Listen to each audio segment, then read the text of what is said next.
What is going on, everybody? Welcome back to the channel. We're back with some more NBA Cup games. We got the Suns taking on OKC in OKC, and then we got the Spurs taking on the Lakers in LA. So we got two decent games, man. I mean, Suns, OKC, I'm not sure how I feel about it. I have been against the Suns a little bit this season so far, and they've looked pretty dang good, man, a lot of the games. So I'm not going to count the Suns out, but OKC being the powerhouse they are, 23-1 this season, it's hard to go against them as well. But we will talk about player props here in just a second. We'll talk about these games here in a second.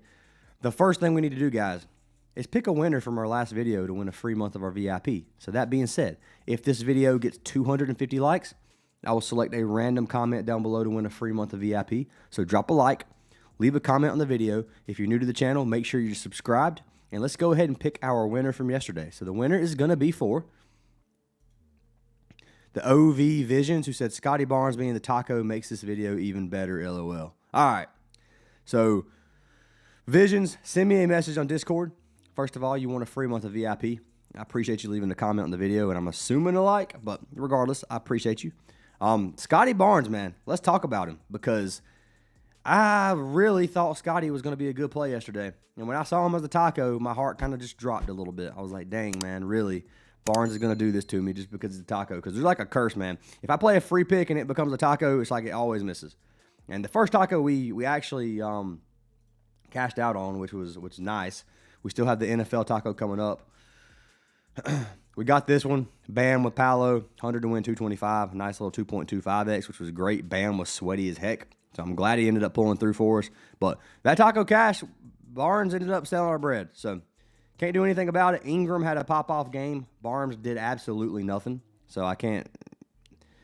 He's cashed me out so many times, it's hard for me to get mad at him. But, man, the way he played last night in a cup game, you would think that he would have tried a little bit harder and done a little bit more. But he did shoot like 17 shots and shot like 5 for 17 or something. So his field goal percentage was way, way low. If he would have hit a couple more threes or something, maybe his confidence would have been a little bit higher, shot a few more shots. You know, it kind of gets you a little bit more motivated if you're playing well. But that being said, if you guys do want to join our Discord, link to the Discord is down in the description. It is free to join. We would love to have you a part of the Discord. If you guys do want to join our VIP, $10 a week or $25 a month. It's not expensive to join. We'd love to have you guys in here. We've had 2 negative days in the last 8 days. So 2 red days in the last 8 days. I've been showing the chart every single day.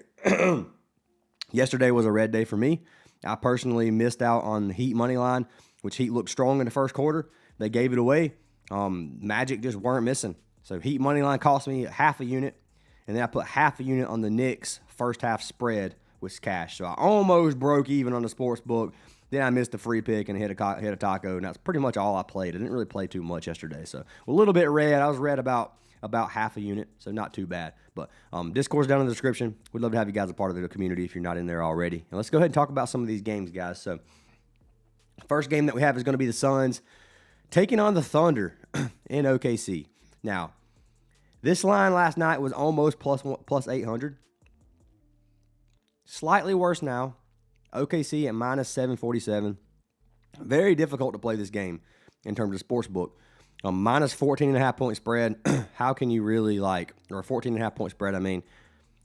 Can you trust a team to win by that much? I mean, really, I know it's OKC and they've been blowing everybody out, but still 14.5 points is a big spread, and I don't feel comfortable taking it myself. It's a 225.5 total, public money. Majority of the money's on the Suns. Now, let's talk about this because normally 80%, 90% is the number I look for making me want to fade a team.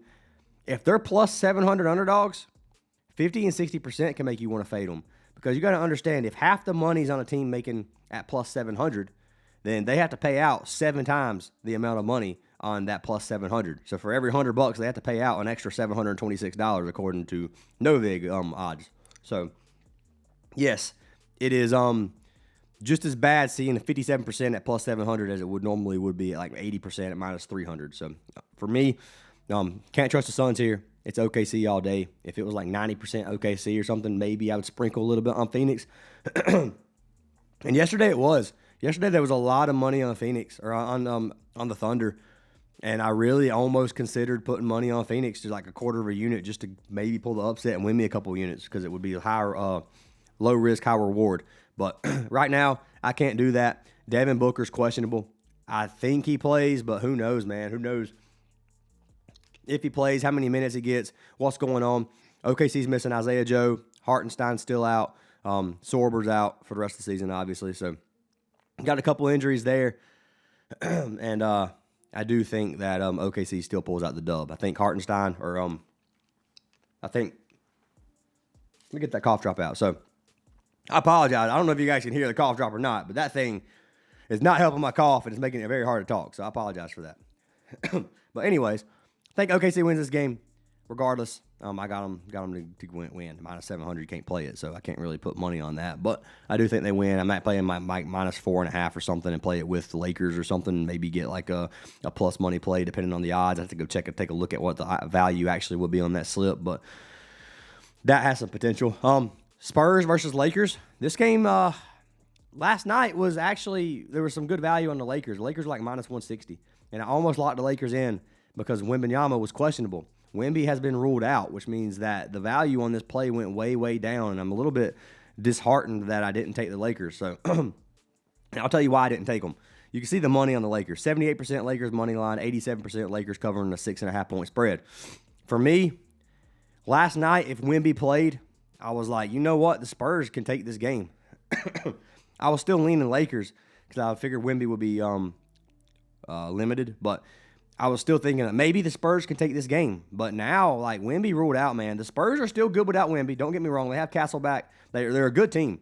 But the Lakers are fully healthy, man. This Lakers team is pretty dang stacked. It's a good team, bro. You can't knock on the Lakers. I'm a Lakers fan, so I'm a little bit biased in that aspect too. But they got a strong lineup. I don't expect them to get beat tonight at home versus the Spurs without Wemby. That's just my personal opinion. I think if Wemby plays, this game is very competitive. Game's coin flip and can go either way, even regardless of where it's at. But Lakers minus 250. If I run them with like some type of spread for the Thunder, or even if it's just like Thunder money line to get this down to like minus 200. I don't know exactly what the value would be. I guess it depends on where you're playing it at. But I'm going to play around with something with the Thunder and then Lakers money line and kind of play them around. In terms of player props for this game, a lot that I'm looking at on the Spurs side of things. Fox, Castle, Vassell. I'm looking at all three of these players. Lakers side of things, not a lot I'm looking at. Doncic, maybe LeBron. LeBron's one of those wild cards for me right now because he just dropped 30 points. He dropped 8 the game before that, then dropped 29. Like, it's hard to trust a player that's doing that. He's been facilitating a lot of games, making a lot of plays, getting a lot of rebounds and assists, and then the other game he just drops 30 points. So I don't know if LeBron is transitioning into his scoring phase for the season, but I'm not going to bet against him, and I'm not going to take an under. Like, I've seen a lot of people playing LeBron under points after he chalked his 10-point streak, but you ain't going to see me playing that. But regardless, Lakers on this game, Thunder on this game. Those are my 2 picks for the winner. Taking the favorites. I think the favorites are are favorites for a reason here, and I got to lock them in.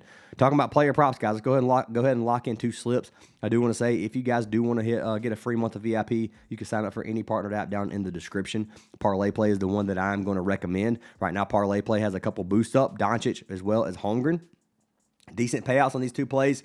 If you don't like them, obviously don't play them, but they do give you a boosted payout on these, and you also get a $5 bet if you use Fantasy Aces as your code when you sign up. So $5 free bet, free VIP, a deposit match. It's a no-brainer for Parlay Play if you don't have it. You can do that with any of the 8 apps down in the description. You get up to 8 full months for free. Let's talk about pick number 1. Pick number 1 I'm going to run with is going to be that Chet Holmgren free square, or the promo that they dropped. 7.5 boards. It's a 1.6x. It's usually like a 1.48x. So it's a pretty dang good payout for Holmgren. I like the play here, especially with Isaiah Joe and Hartenstein both missing. They're going to need a big man to step up some of these boards, man. It's Phoenix. Phoenix give up a lot of rebounds. If you look at rebounds and assists, they give up 8th. What am I looking at? I say Phoenix gives up a lot of rebounds and then go completely against myself. So Phoenix gives up 8 in the league in rebounds. You go to centers, it's 21st. They give a lot of rebounds to the center position is the more specific thing that I should have said. But 13.4 rebounds per game to the center. Obviously, no Hartenstein, no Isaiah Joe, no Sorber. You're looking at Holmgren right here as the starting center. So I like the odds here for our man Holmgren to give us 8 boards. So let's pull up 8. 7.5, he's cashed 13 of 20 games on the season, 65% hit rate, averaging right at 8. So a lot of games where he's barely went over. Now let's take a look without Hartenstein. Without iHeart, he has cashed this in 5 straight games. Now, he's hit 8 in 3 of those 5, 9 in 2 of those. But some of these games are blowout. Let's look at the minutes played. So he's averaging 30 minutes. The last 2, he has 23 minutes because they dominated the game. They won by 23 versus Dallas, or 21 versus Dallas. Then they won by 30 versus the Jazz. So I think this game stays more competitive. It's a cup game. They're going to let their starters play longer. They have it might be like a 9-day rest, I think, for some of these teams, like after this cup game. So they definitely have a chance here to play their starters longer than they normally would. And we saw that last night as Toronto was down like 20 points, and they still kept, I think Scotty Barnes played almost 40 minutes. So they're getting big minutes, guys. Holmgren for 8 boards with big minutes is not bad. Plus, the matchup is good. He's cashed it both games without Hartenstein versus Phoenix. One of them is from this season. And then versus Phoenix overall, no matter if Hartenstein plays or not, I guess those are the only 2 games he has. I thought he had like 2 more, but I was wrong about that. But I like Holmgren here, 6.5 boards. I don't think there's any reason not to give it a play at this value. I think it's good value for the play, and that's the main reason I will be playing it. It is going to be sweaty. I don't think this is going to be the freest play ever. He could have 3 boards at half, and we need 4 to second half. He could cash in the first half. It could be the freest play ever. But for me, Holmgren 7.5 is really not that hard to take, and I'm willing to put my money on it. So that's going to be pick number 1. Who am I pairing him with? So I struggled with how I wanted to do these slips. And I'm showing you how I break them down today, or broke them down. So the first slip, I ended up running with Doncic. So I took my Luka play, and I played it with Holmgren. I took the 2 favorites on the team, and then I played the 2 underdogs on a slip as well, which maybe I should mix and match them differently. I'm going to try it this way and see what happens. But I'm running Doncic over 2.5 3-points made. 2.5 3-pointers made has been pretty consistent for him this season. 71% hit rate. He's averaged 12 of 17. Cash set 12 of 17 games. He's averaging 3.6 3-pointers per game, and he's averaging 10.7 3-point attempts. Some of these games he's getting 15. A lot of these games he's getting 10 plus. He's had 9, 8, and 12 in his last 3. So he's definitely going to put up a lot of threes, in my opinion. He's going against a team that gives up middle of the pack in terms of 3 points allowed. If you look at him versus the point guard position, so to the point guard position, they give up more threes than almost any other team. 4 threes per game. Have not been very good at stopping the 3-point to the point guard. Now, I will say, Fox should be on Doncic.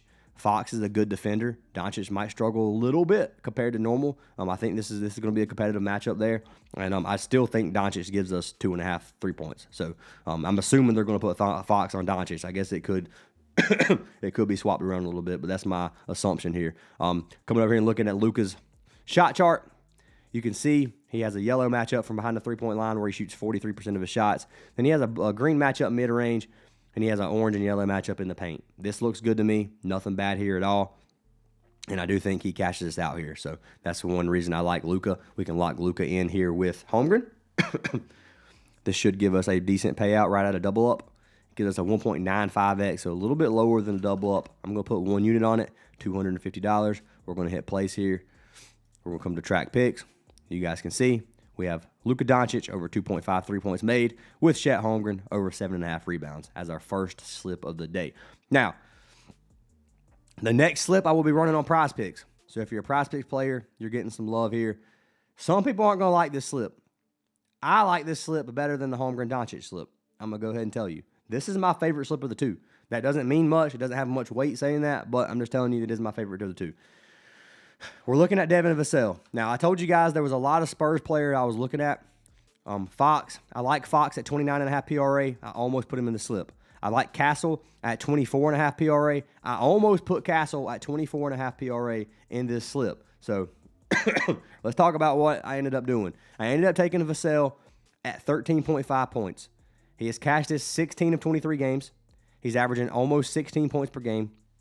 He just had 5 versus the Pelicans, and Castle had a massive game versus the Pelicans, I'm pretty sure. But Vassell struggled.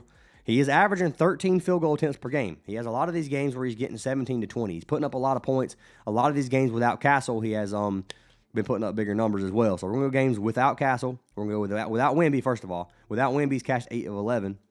We know Castle has sat a lot of games as well. Find Castle. There he is. So without Castle, 7 of 9 games, he's cashed. So there's one extra game that I think he's played with Castle and not Wemby. But you can see, without those 2 players, 7 of 9. Now, without Wemby and with Castle, we're going to set this up. We're going to look at it from all angles. 1 of 2 games. He had 16 points and he had 5 points. Both games, he played almost 30 minutes. On average, he averaged 30.6 minutes. So, Castle, yes, taking a lot of his shot attempts away. He only had 5 versus the Pelicans, but he really didn't have to do anything versus the Pelicans either. I like Vassell here. I really think he gives us 14 points when he's averaging 12 field goal attempts per game. It's a good matchup versus the Lakers. Now, the Lakers give up more stats to the forward position than they do anywhere else, which is one reason I wanted to target Vassell. So if you take a look at versus the guard position, almost a top 10 defense in terms of points. If you go to small forward and power forward, one of the worst defenses in the league to the power forward and small forward position. Head-to-head data versus the Lakers, Vassell has cashed this line in every game versus the Lakers. His head-to-head matchup has been perfect. He's done very, very well versus the Lakers. That's another reason I wanted to target our man Devin tonight. Looking at Props Madness, we can take a look at the scoring chart here. You got Castle. Castle has an orange and yellow matchup everywhere. And then if you look at Vassell, he has a yellow matchup everywhere. So the matchup still looks slightly better than it does for Castle in terms of points. It's really, that one little orange area doesn't mean much for me for Castle. If you like Castle better, play Castle. I think Castle has a good game. And like I said, it's kind of like I was talking about Ingram and Scotty Barnes yesterday. I didn't know which one to take. I ended up running with Scotty Barnes based off of the analytics. The analytics for Barnes looked better than Ingram. He had a way higher hit rate at 30. He had done better head-to-head matchup. So I liked Scotty better. I did the same thing with Vassell here. So if you guys prefer Fox or Castle, I think any one of these 3 players could cash your line. All 3 might cash your line if this game's high scoring. But I like our man Devin tonight. That's who I'm locking in at 13.5 points. I'll go ahead and scroll down here. Okay. So you can get him at 14.5 for a regular line. I bought him down 1. You can't get 13.5. You couldn't get 12.5 a minute ago. Let's see what the value is at 12.5, because I honestly wanted 12.5 and couldn't take it.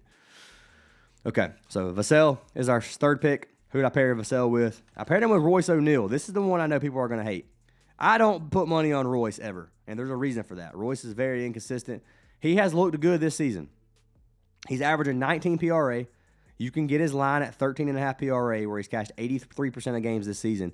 Head-to-head versus OKC, he's averaging 20 PRA. He's cashed all 4 straight games versus OKC, running this 13.5 PRA. So he's no, like, what's the word I'm thinking of? Anyways, he's no stranger to playing well versus OKC. OKC has one of the best defenses in the league. We already know this. If you look at them versus the small forward, power forward position, it's not looking super good. To power forward, they give up a lot of stats. Royce O'Neal has a decent matchup here. The best matchup versus OKC is the shooting guard position and the power forward position. Everywhere else is going to be a very strong defense in terms of matchup-wise. So I was looking at the 2 stats, and who am I looking at? Grayson Allen and Royce O'Neal in terms of shooting guard and power forward. It's kind of the way that I was taking a look at this game, because for this Phoenix team, not many players I like and trust, man. Regardless if I trust Royce O'Neal a lot or not, he's been very, very consistent at this line this season. And 13.5 is very, very low. So I'm willing to take my chances, especially if Devin Booker sits. If Devin Booker plays, you might be able to get better value. If he's ruled out completely, this probably goes up. So I'm getting him while I can. 13.5 PRA. It actually ends up being a 1.8x with Castle at 12.5. It was a double up with Castle, a 2x on the dot with Castle at 13.5. So if you want to take Castle for 15, I don't think it's a bad play. I may end up just playing for the 1.8x. Let's check it out on Prizepicks, or parlay play, I mean. So, yeah, you can't get him at 12.5 on parlay play either, which is annoying. Which is, like, you can't get anything less than 14.5 unless you take 11.5.